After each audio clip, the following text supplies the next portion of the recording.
Shalom, selamat malam Bapak Ibu Saudara semua. Puji nama Tuhan, kita boleh berkumpul kembali malam ini di acara Bible Study. Nah, sebelum kita masuk dalam kebenaran firman Tuhan, saya mengundang Bapak Ibu Saudara semua untuk mari kita sama-sama memuji menyembah Tuhan. Karena hanya di dalam hadiratnya lah kita kembali dikuatkan, diteguhkan, dipuaskan. Dan hanya dalam hadiratnya ada kebebasan. Ada kemenangan di dalam Dia. Mari sama-sama kita masuk dalam hadirat-Nya. Terima kasih Tuhan Yesus.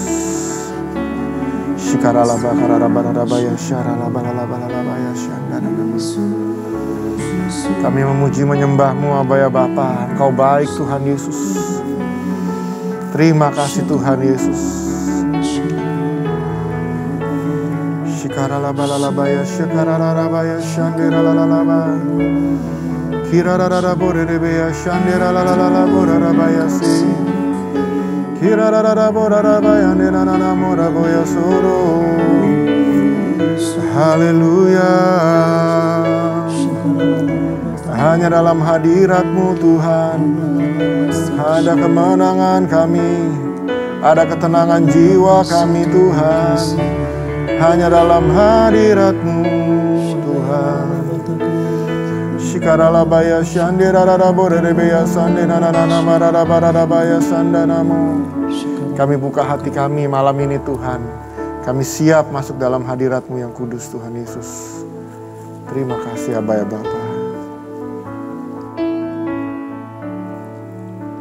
Di hadapan hadirat-Mu ya Bapa, ku datang dengan penuh kerinduan. Di hadapan hadirat-Mu ya Bapa, Engkau baik Tuhan. segala keangkuhanku hilang, ku sembahkan ya Bapa, ku sembahkan ya Tuhan, ku tinggikan nama-Mu Yesus dalam hidupku selalu.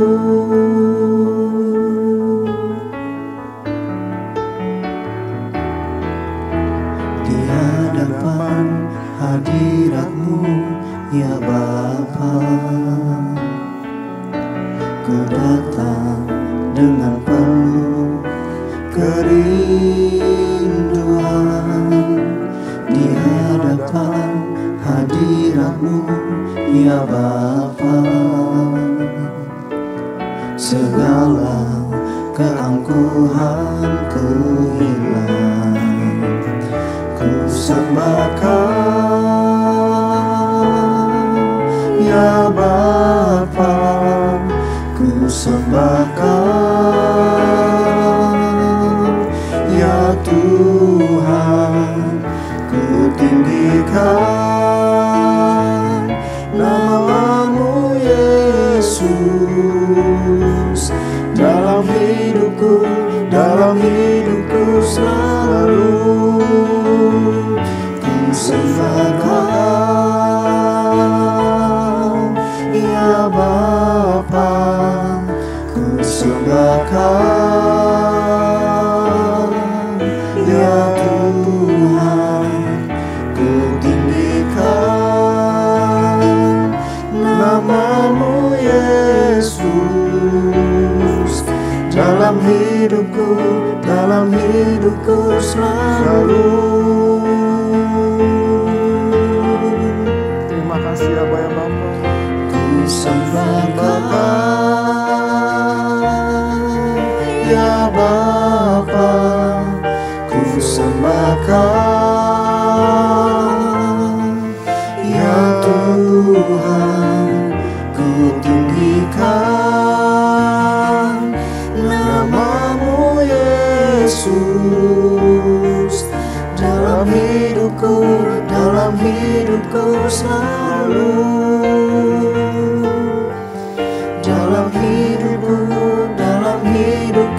selalu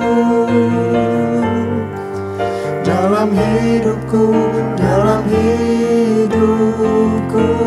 selalu.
Terima kasih Tuhan Yesus.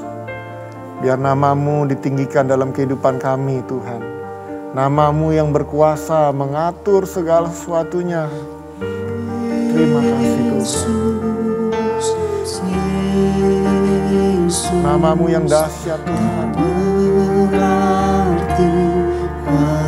Nama-Mu segalanya dalam hidup ini Tuhan Yesus.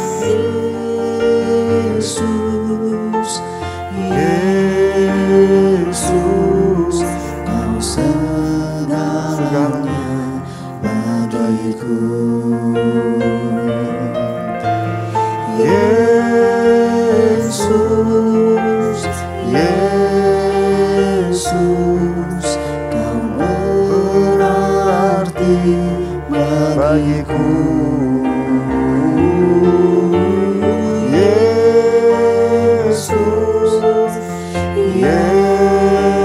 Yesus, Kau segalanya bagiku.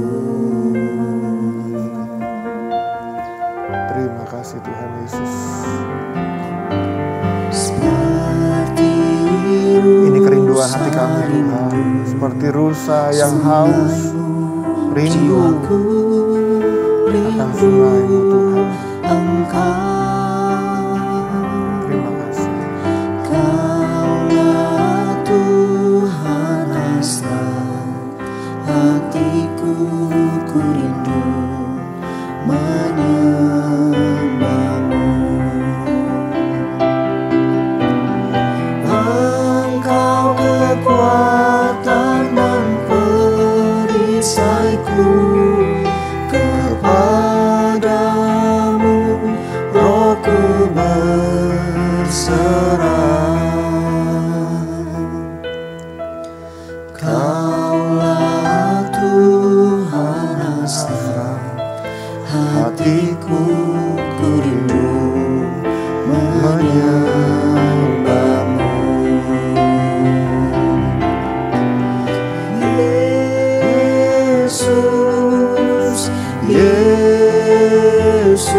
rindu menyembahmu.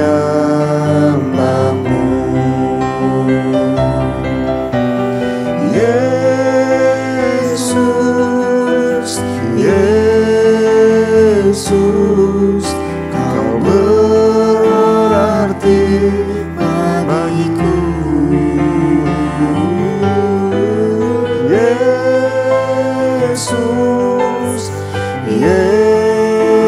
Yesus, Kau segalanya bagiku. Yesus,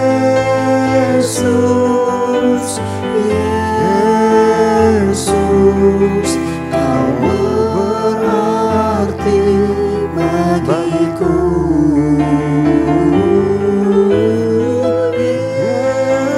Yesus,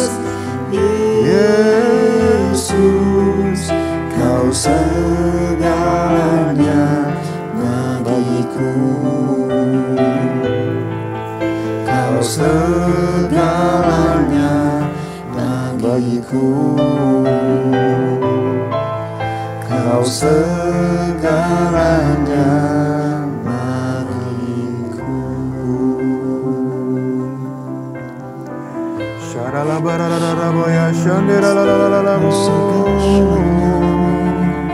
Kau segalanya bagi kami Tuhan. Kami bersyukur buat kebaikan-Mu Tuhan, sebab Kau baik. Terima kasih Yesus, Kau selalu baik.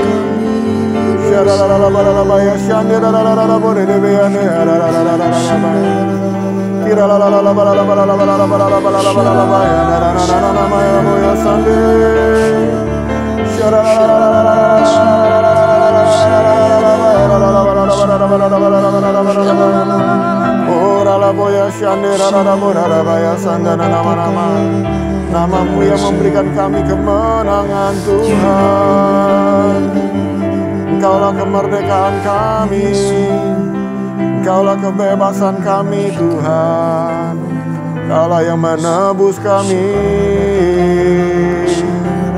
sehingga kami boleh memperoleh hidup ini Tuhan.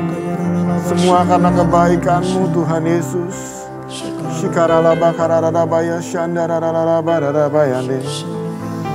Terima kasih Tuhan. Terima kasih ya Bapa, untuk semua yang Tuhan sudah berikan dalam hidup kami. Terima kasih untuk hadirat-Mu Tuhan. Engkau memuaskan kami Tuhan. Engkau mengisi setiap kekosongan hidup ini Bapa. Mari Tuhan, kami buka hati kami. Kami mau Tuhan belajar kebenaran firman-Mu. Karena kami percaya kebenaran firman-Mu yang akan mengubahkan kami. Mengubahkan cara kami berpikir dan cara kami menjalani kehidupan ini Tuhan. Supaya hari demi hari kami boleh semakin disempurnakan untuk menjadi serupa segambar dengan Engkau. Terima kasih Bapa, kami siap belajar kebenaran firman-Mu malam ini. Haleluya, amin. Baik, shalom, selamat malam Bapak Ibu semua. Hari ini kita akan melanjutkan kembali pembacaan firman Tuhan di dalam Keluaran 21. Dalam Keluaran 21 ini kita akan menemukan saudara undang-undang tata cara dalam kehidupan.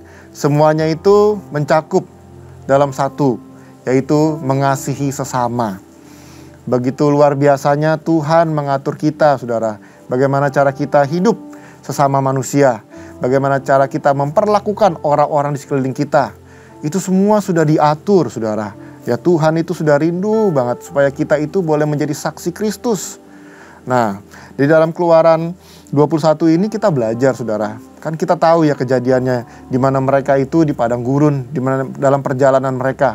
Dan pada waktu di zaman itu saudara, belum ada undang-undang saudara. Belum ada peraturan, belum ada hukum yang mengatur tata cara sesama manusia. Jadi mereka bisa memperlakukan apa saja yang mereka mau saudara. Mereka melakukan mungkin saudara hal-hal yang tidak baik, yang tidak benar. Karena kenapa? Karena tidak ada undang-undang yang mengaturnya. Beda dengan zaman sekarang saudara ya. Kita hidup di negara hukum, di mana semua ada peraturannya, ada undang-undangnya. Nah, itu sebabnya saudara, Tuhan mau untuk memberikan undang-undang kepada orang-orang Israel ini supaya mereka belajar saudara untuk menghormati sesamanya, bahkan mengasihi sesamanya manusia. Nah, kita baca saudara di dalam Keluaran 21, itu judul perikopnya adalah tentang hak budak Ibrani. Nah, dari ayat pertama saya bacakan, inilah peraturan-peraturan yang harus kau bawa di depan mereka. Ayat 2, apabila engkau membeli seorang budak Ibrani, maka haruslah ia bekerja kepadamu 6 tahun lamanya. Tetapi pada tahun yang ke-7, ia diizinkan keluar sebagai orang merdeka dengan tidak membayar tebusan apa-apa. Nah, pada waktu itu zamannya saudara di sini dikatakan budak saudara. Nah, ini kalau saudara perhatikan baik-baik, budak Ibrani ada perbedaannya saudara antara budak yang diperlakukan di Mesir dengan budak orang-orang Israel saudara. Kalau budak yang diperlakukan di Mesir saudara, itu orang benar-benar ditindas habis-habisan. Tidak ada belas kasihan sama sekali. Mereka diperbudak sampai selama-lamanya saudara. Kalau mereka masih bisa bertahan hidup, mereka akan terus jadi budak saudara ya. Sampai mungkin keadaan mereka sakit penyakit atau mungkin mengalami penderitaan sampai akhirnya mereka mati. Nah, di dalam Tuhan ini, orang-orang Israel diajarkan caranya berbeda. Bukan seperti perbudakan di Mesir saudara. Di situ dikatakan di dalam seorang budak Ibrani, peraturannya saudara. Nah, orang itu bisa jadi budak. Kenapa saudara? Mungkin ada beberapa hal ya. Bisa saja karena mereka mengalami masalah, atau mereka sedang mengalami kemiskinan, atau mungkin mereka berbuat sesuatu yang tidak benar, kejahatan saudara, sehingga akhirnya mereka harus jadi budak. Tapi di sini firman Tuhan mengajarkan bahwa namanya budak itu harus diatur saudara. Tidak bisa seenak-enaknya dari sang penguasa atau sang pemilik budak itu saudara memperlakukan budak-budak ini di luar daripada kemanusiaan. Ya, kalau orang Mesir memperlakukan seperti itu, bahkan bisa sampai menindas sampai mati. Tetapi secara orang-orang Ibrani ini diatur, Tuhan mengatur. Ya, Tuhan bicara kepada Musa. Dan di sini kalau tadi saudara perhatikan baik-baik, pada waktu mereka menjadi budak, dikatakan mereka itu bekerja sebagai budak selama dikatakan 6 tahun lamanya. 6 tahun lamanya. Dan tahun yang ke-7 mereka bebas saudara. Itu luar biasa. Tahun yang ke-7 mereka bebas. Kalau di Mesir nggak ada bebasnya saudara. Sampai mati mereka kerja. Mati-matian. Dan tidak ada hasil apa-apa. Tapi di sini 6 tahun lamanya mereka bekerja. Dan tahun ke-7 mereka harus dibebaskan. Mereka tidak boleh dijadikan budak lagi saudara. Nah, pada waktu itu, jadi mereka sebenarnya pada waktu masa-masa 6 tahun itu mereka bekerja, mereka itu ya seperti magang gitu saudara ya. Mereka bekerja, mereka belajar cara mengelola gitu saudara ya. Mungkin mengelola di rumah, mengelola pertanian, mengelola perkebunan, apapun juga saudara-saudara. Di situ dikatakan mereka belajar saudara. Nah, makanya pada tahun yang ke-7 mereka dibebaskan. Mereka dilepaskan saudara. Dan yang luar biasanya lagi saudara, di situ dikatakan di ayat 5. Tetapi jika budak itu dengan sungguh-sungguh berkata, aku cinta kepada tuanku, kepada istriku dan kepada anak-anakku, aku tidak mau keluar sebagai orang merdeka. Ayat 6-nya dibilang, maka haruslah tuannya itu membawanya menghadap Allah, lalu membawanya ke pintu atau ke tiang pintu, dan tuannya itu menusuk telinganya dengan penusuk, dan budak itu bekerja kepada tuannya untuk seumur hidup. Nah, ini juga luar biasa saudara. Jadi harusnya budak itu bekerja, laki-laki Ibrani yang jadi budak itu bekerja selama 6 tahun, dan tahun ke-7 dia harusnya bebas. Tapi kalau dia betah di situ saudara, dia betah, dia suka, dia mengasihi tuannya, dia mengasihi majikannya saudara. Dan apa yang terjadi? Dia nggak mau merdeka, dia nggak mau keluar daripada rumah tuannya. Dia mau tetap di situ untuk melayani tuannya. Jadi apa yang terjadi di situ dikatakan, maka tuannya akan membawa si budak ini ke tiang pintu, dikatakan lalu kemudian menusuk telinganya dengan penusuk. Dan budak itu pada waktu telinganya ditusuk saudara ya, seperti kayak pakai anting gitu saudara. Dan itu adalah lambang di mana budak itu bekerja secara merdeka. Dia tidak dipaksa saudara. Dia bekerja karena keinginan hatinya. Dia mengasihi tuannya. Dia mengasihi majikannya. Jadi bukan dengan paksaan. tapi dengan sukarela dia menghormati tuannya, saudara. Luar biasa ya yang diajarkan. Beda banget saudara ya. Kalau di Mesir nggak ada kayak begitu saudara. Ditindas habis-habisan sampai mati saudara. Tapi di sini dikasih kebebasan. Bahkan kalau nggak mau bebas, mau tetap mengikuti tuannya, mau setia, mau melayani tuannya, dikasih kesempatan. Untuk apa? Untuk tetap melayani tuannya seumur hidupnya saudara. Wow, keren banget saudara ya. Nah, selanjutnya kalau saudara baca dari ayat 7, dikatakan di situ dari ayat 7 sampai ayat 11, ini bicara tentang hak budak perempuan. Kalau tadi hak budak laki-laki. Nah, kalau ayat 7 sampai 11 itu dikatakan hak budak perempuan, saudara. Nah, di sini berbeda. Kenapa? Karena namanya perempuan, jadi banyak hal yang harus diatur lagi, saudara, supaya perempuan-perempuan ini tidak diperlakukan semena-mena oleh majikannya, saudara. Nah, di sini mereka itu dilindungi oleh 3 peraturan, ya. Di situ dikatakan ayat 7 dikatakan begini, saudara. Apabila ada seorang menjual anaknya yang perempuan sebagai budak, maka perempuan itu tidak boleh keluar seperti cara budak laki-laki keluar. Jika perempuan itu tidak disukai tuannya yang telah menyediakan baginya sendiri, maka haruslah tuannya itu mengizinkan ia ditebus. Dan tuannya itu tidak berhak untuk menjualnya kepada bangsa asing, karena ia memungkiri janjinya kepada perempuan itu. Jadi saudara, budak perempuan ini, kalau misalnya tuannya nggak mau lagi pakai dia sebagai budak, sebagai pekerja di tempatnya, si tuannya ini tidak boleh jual budak ini kepada bangsa asing atau non Ibrani, non Israel, saudara. Tapi mereka harus jualnya kepada orang-orang Israel. Kenapa? Karena budak-budak perempuan ini dijaga oleh Tuhan supaya mereka tetap dipelihara. Kalau dia dijual kepada orang asing, orang yang tidak mengenal Allah Israel, maka mungkin saja budak-budak perempuan ini diperlakukan dengan tidak semena-mena, saudara ya. Diperlakukan dengan hal-hal yang mungkin tidak senonoh, saudara. Tapi di sini dijaga. Selama itu sebabnya dikatakan kalau kamu mau jadikan dia sebagai budakmu, ya kamu harus perlakukan dia dengan baik. Tapi kalau nggak mau, ya kasih dia kepada orang-orang yang Israel lagi, orang Ibrani lain. Dan dia tidak boleh dijual kepada bangsa asing. Karena takutnya bangsa asing akan memperlakukan budak perempuan ini semena-mena, saudara. Nah, dijaga, saudara, nggak sembarangan budak perempuan, saudara ya. Nah, kemudian dikatakan lagi, nah terus selanjutnya, saudara, ayat 9 dibilang begini, jika tuannya itu menyediakan baginya anaknya laki-laki, maka haruslah tuannya itu memperlakukan seperti anak-anak perempuan berhak diperlakukan. Nah, mungkin pada waktu itu, saudara ya, ternyata si budak perempuan ini disukai oleh anak majikannya.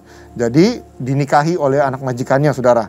Maka si budak perempuan ini harus menjadi berhak, mempunyai hak sebagai anak perempuan, saudara. Bukan lagi sebagai budak, saudara, tetapi sebagai anggota keluarga.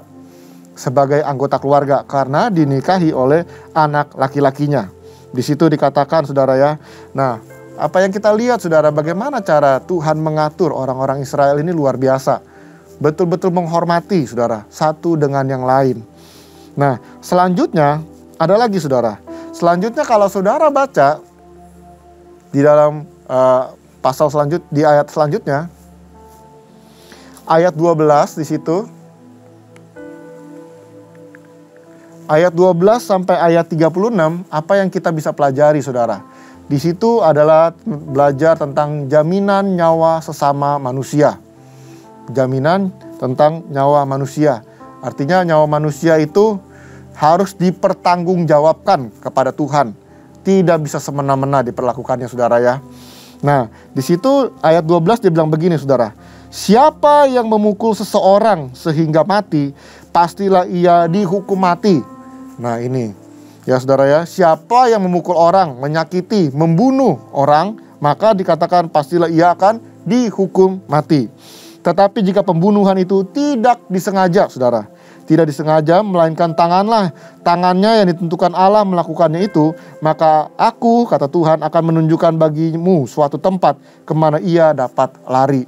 Di sini dia kasih, Tuhan kasih satu kebaikan, saudara. Dikatakan kalau memang nggak sengaja terjadi pembunuhan, harus kehilangan nyawa seseorang, maka orang ini akan dilarikan ke satu tempat, diasingkan ke satu tempat, saudara.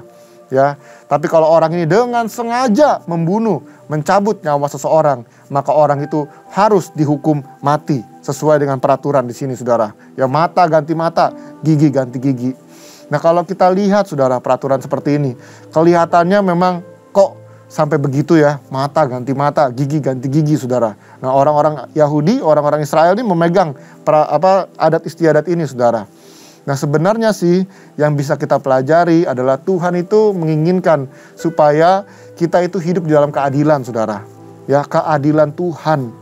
Makanya dibilang gitu, mata ganti mata, gigi ganti gigi saudara. Jadi jangan main-main. Kalau kamu nggak mau kehilangan mata, jangan kamu melukai mata orang lain. Kalau kamu nggak mau kehilangan gigi, ya jangan kamu melukai gigi orang lain. Itu saudara. Ya, jadi di situ diajarkan saudara, berpikir matang-matang sebelum melakukan segala sesuatu. Karena dampaknya itu bisa kehilangan nyawa.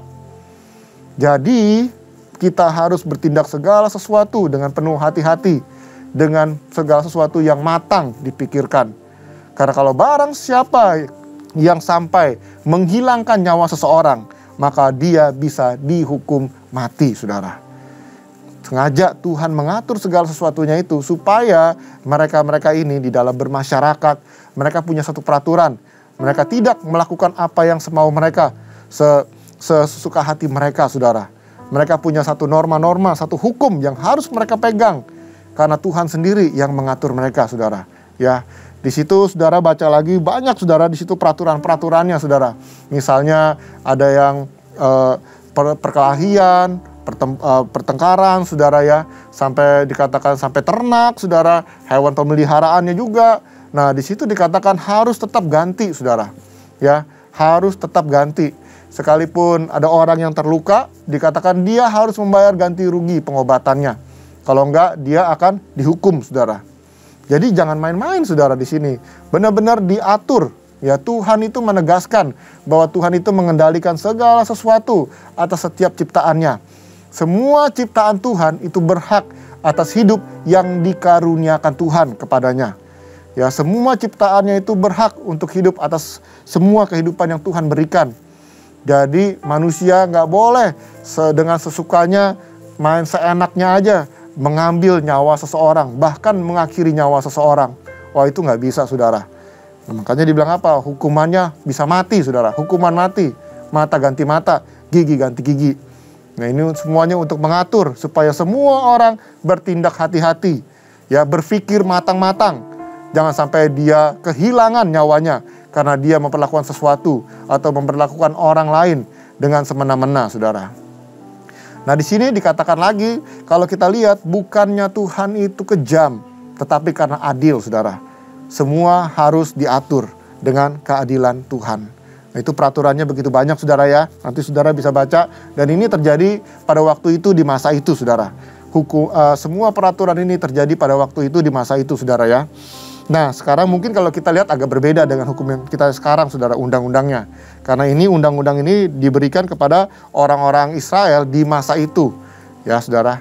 Nah kalau kita pelajari lagi saudara, apa sih yang bisa kita ambil daripada Keluaran 21 ini? Ya, hal-hal apa yang bisa kita pelajari dalam kehidupan ini saudara? Yang pertama, tadi masalah budak saudara ya, budak laki-laki, budak perempuan. Itu mengajarkan kita saudara, kalau seandainya saudara dipercayakan jadi seorang bos, jadi seorang majikan, jadi seorang pemimpin, perlakukanlah karyawan kita, bawahan kita, ya tim kita dengan baik dan benar. Jangan sembarangan, jangan sesuka hati kita, apalagi sampai kita tindas habis-habisan. Mereka kerja mati-matian buat kita, sedangkan kita yang menerima keuntungan sebesar-besarnya saudara, tanpa memperhatikan mereka. Kita nggak bisa melakukan itu saudara. Kita adalah murid Kristus. Kita dipanggil untuk menjadi terang. Saudara dan saya adalah contoh di mana semua orang bisa melihat karakter Kristus. Kalau hari ini kita dipercayakan, kita punya pegawai, kita punya bawahan, ya kita punya karyawan saudara. Mari pergunakan kesempatan ini untuk memuliakan Tuhan di tempat kita bekerja saudara. Kalau Tuhan percayakan mereka itu ada di dalam lingkungan kita, di bawah sebagai orang-orang yang bekerja kepada kita, ayo saudara, perlakukan mereka dengan benar. Perlakukan mereka sama seperti bagaimana Tuhan memperlakukan kita. Jangan semena-mena. apalagi sampai ditindas habis-habisan. Jangan saudara. Ingat baik-baik, mungkin saudara berpikir, ya kita berpikir, lah ini kan perusahaan saya, suka-suka saya dong. Ini kan tempat saya kerja, suka-suka saya. Jangan saudara, karena Tuhan itu adalah Tuhan yang adil. Dia melihat segala sesuatunya saudara. Ya, bahkan kita ini harus mempertanggungjawabkan segala perbuatan kita di hadapan Tuhan. Nah, makanya saudara, mari perhatikan baik-baik bagaimana cara kita memperlakukan orang-orang bawahan yang ada di tempat kita, yang bekerja dengan kita saudara ya. Nah terus selanjutnya tadi di bagian yang selanjutnya kalau saudara perhatikan ada 2 bagian ya, tentang budak dan tentang jaminan ya saudara ya, nyawa sesama manusia. Nah ini membuat kita belajar lagi saudara, bahwa saudara dan saya kita sama-sama punya tanggung jawab. Untuk apa? Untuk menjaga keharmonisan satu dengan yang lain. Sebenarnya sih intinya daripada tadi yang kita baca peraturan-peraturan itu adalah intinya apa saudara? Intinya adalah kasihilah sesamamu manusia seperti engkau mengasihi dirimu sendiri. Kalau engkau gak mau disakiti, jangan sakitin orang. Kalau engkau gak mau ditipu, jangan tipu orang. Kalau engkau mau diperlakukan dengan benar, perlakukan orang lain dengan benar. Itu saudara. Makanya semua undang-undangnya diatur saudara ya. Dari hewan ternak lah, dari segala sesuatu perbuatannya saudara. Semuanya diatur. Intinya itu saudara. Supaya kita sama-sama memperlakukan orang lain dengan benar. Ya, kalau saudara sudah diberkati dengan Tuhan, mari kita berkati orang lain. Ya, kalau saudara dikasihi oleh Tuhan, mari kita mengasihi orang lain. Kita menjadi saluran kasih-Nya Tuhan. Supaya semua orang bisa merasakan kasih Kristus dalam hubungan kita kepada Tuhan, saudara. Orang bisa melihat kasih Kristus itu nyata, ya, dengan cara kita memperlakukan orang-orang di sekeliling kita. Ya, saudara ya, memang nggak gampang untuk hidup seperti ini, saudara. Tapi kemampuan daripada Tuhanlah yang akan memampukan kita bisa hidup penuh dengan kasih Kristus. Karena sama seperti apa yang Tuhan berikan undang-undang ini. Supaya mengatur kehidupan manusia. Supaya manusia itu tidak memperlakukan segala sesuatu seenaknya dirinya sendiri. Tetapi harus memikirkan juga kepentingan orang lain. Dan apapun yang dia lakukan, ingat baik-baik, itu semua akan ada waktunya. Mereka harus mempertanggungjawabkannya di hadapan Tuhan. Amin saudara. Baiklah, kebenaran firman Tuhan ini mengajarkan kita ya saudara, dalam hidup bermasyarakat kita boleh sungguh-sungguh lagi menjadi karakter Kristus. Loving God, loving people saudara. Mengasihi Tuhan dan juga mengasihi sesama kita. Mari kita tundukkan kepala, kita berdoa. Bapa di dalam surga, terima kasih Tuhan Yesus untuk kebenaran firman-Mu dalam kitab Keluaran 21 ini Tuhan. Tuhan, kami berdoa kalau Tuhan percayakan kami boleh menjadi atasan, kami boleh menjadi pemimpin. Ada orang-orang yang bekerja buat kami Tuhan. Mari Tuhan, berikan kami kasih-Mu Tuhan, sehingga kami boleh memperhatikan mereka. Kami boleh sungguh-sungguh Tuhan memperlakukan mereka Tuhan dengan baik dan benar, sesuai dengan peraturan dan hukum-hukumnya Tuhan. Kebenaran Kristus, supaya orang-orang bisa melihat Tuhan karakter Kristus dalam diri kami. Dan juga Tuhan, terima kasih, kami mau belajar Tuhan, bagaimana cara kami memperlakukan sesama kami, orang-orang di sekeliling kami, di keluarga kami, di tempat kerja kami, di komunitas kami, di gereja dan tempat pelayanan kami, dimanapun kami berada, kami boleh saling memperhatikan, saling menguatkan, saling menopang satu dengan yang lain, dan saling mengasihi, seperti firman-Mu berkata, di mana kami harus mengasihi sama kami, seperti kami mengasihi diri kami sendiri. Terima kasih Aba ya Bapa untuk kebenaran firman-Mu. Engkau yang akan menuntun kami, memampukan kami untuk menjalani semua kebenaran firman-Mu. Terima kasih Bapa, di dalam nama Tuhan Yesus kami telah berdoa dan mengucap syukur. Mari Bapak Ibu Saudara semua, kita angkat kedua tangan kita. Kita siapkan hati kita. Kekasih Tuhan, terimalah berkat, damai sejahtera, sukacita di dalam nama Bapa dan kasih karunia yang melimpah-limpah dari Tuhan kita Yesus Kristus dan persekutuan yang manis dengan Roh Kudus sampai nanti Tuhan Yesus pasti akan datang menjemput kita semua di awan-awan yang permai. Semua yang percaya sama-sama kita katakan amin.